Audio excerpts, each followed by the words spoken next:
عالمی بینک کا کہنا ہے کہ سیلاب کے بعد معاشی بحالی کے لیے پاکستان کو مشکل فیصلے لینے ہوں گے۔ عالمی بینک نے کہا پاکستان میں سیلاب کی تباہی کاری کا تخمینہ کی رپورٹ اگلے ہفتے آئے گی۔ نقصانات کے بعد تخمینے کے بعد ہی امداد کی رقم کا فیصلہ ہو پائے گا۔ اب تک $2 ارب کا ہی اعلان ہوا ہے۔ عالمی بینک کا مزید کہنا ہے کہ سمجھتے ہیں کہ سیلاب کے بعد اقتصادی صورتحال کی وجہ سے رفع ذمہ کرنا مشکل ہوں گے، لیکن معاشی بحالی کے لیے پاکستان کو مشکل فیصلہ لینا ہوں گے۔ کراچی کے علاقے سرجانی ٹاؤن میں رینجر اور پولیس کی مشترکہ کارروائی کے دوران لوٹ مار کی وارداتوں میں ملوث 4 ملازمین کو گرفتار کر لیا گیا۔ ترجمان رینجر کے مطابق گرفتار ملازمین نے 400 سے زائد وارداتوں کا اعتراف کر لیا ہے۔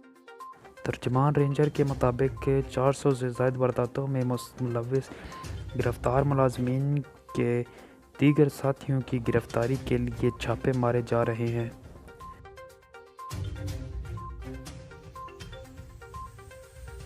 ایئر مارشل فرحت حسین کا کہنا ہے کہ کسی بھی ملک کی مضبوط معیشت کے بغیر ملک کی جیو اسٹریٹجک اہمیت نہیں ہو سکتی۔ Centre for aerospace and security studies کے زیر اہتمام گلوبل اسٹریٹجک تھریٹ جیڈ اینڈ رسپانس کانفرنس سے خطاب کرتے ہوئے ایئر مارشل نے کہا کہ پاکستان کو اپنے قومی مفاد کو دیکھتے ہوئے کسی بھی جنگ کا حصہ بننے کی بجائے قومی سلامتی کے مسائل پر توجہ دینی چاہیے۔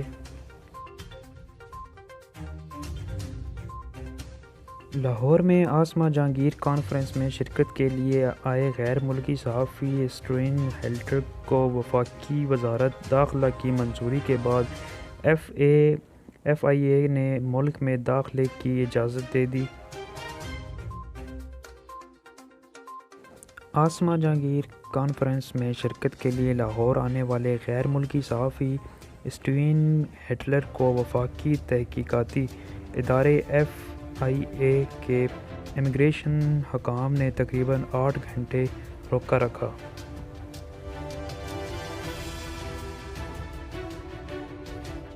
اسلام آباد الیکشن کمیشن پاکستان تحریک انصاف کے چیئرمین عمران خان کے خلاف توشہ خانہ کیس پر فیصلہ آج سنایا جائے گا۔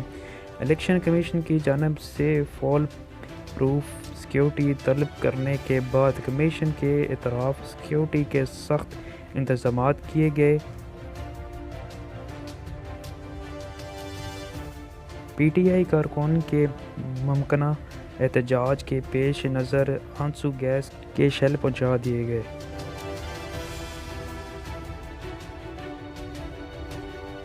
لاہور پنجاب اسمبلی کے اجلاس میں مسلم لیگ نون کی خواتین اور وزارت صحت ڈاکٹر یاسمین ارشد کے درمیان تلخ کلامی ہو گئی۔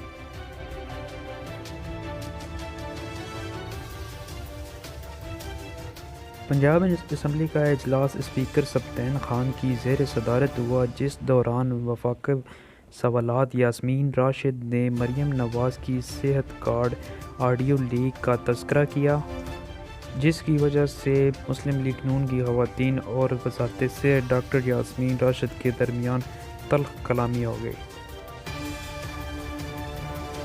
مسلم لیگ نون کی نائب صدر مریم نواز کو قتل کی دھمکی دینے والا شخص گرفتار کر لیا گیا۔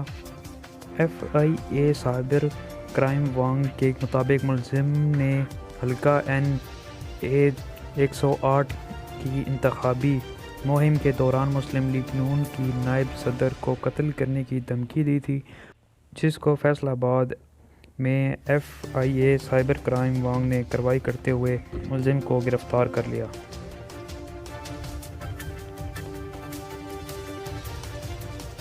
لوڈ شیڈنگ اور بھاری بھرکم بلوں سے تنگ آ کر کراچی کے شہریوں نے کے الیکٹرک کے خلاف شکایت کے انبار لگا دیے۔ کھلی کچہری میں شہریوں کی بڑی تعداد نے 10 گھنٹے تک لوڈ شیڈنگ پر شدید ناراضگی کا اظہار کیا۔ شہریوں نے پوچھا، کیا ہم اس ادارے کے اسٹاف کے یونیفارم کا بھی پیسہ وصول کیا جا رہا ہے؟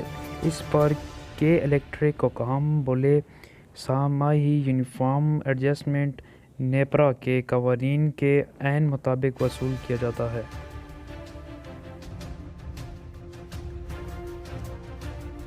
لاہور میں گورنر پنجاب بلیغ الرحمان نے سرکاری یونیورسٹیز میں سیاسی جماعت پر پابندی لگانے کے لیے وائس چانسلرز کو مراسلہ بھجوا دیا۔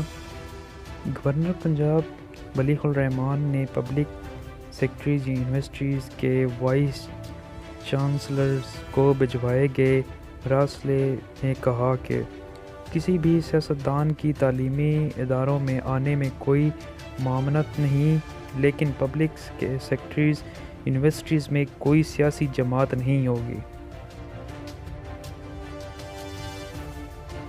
سپریم کورٹ کے رجسٹرز آفس نے وزیر اعظم شہباز شریف کی نااہلی کے لیے دائر درخواست پر اعتراضات دائر کر دیے۔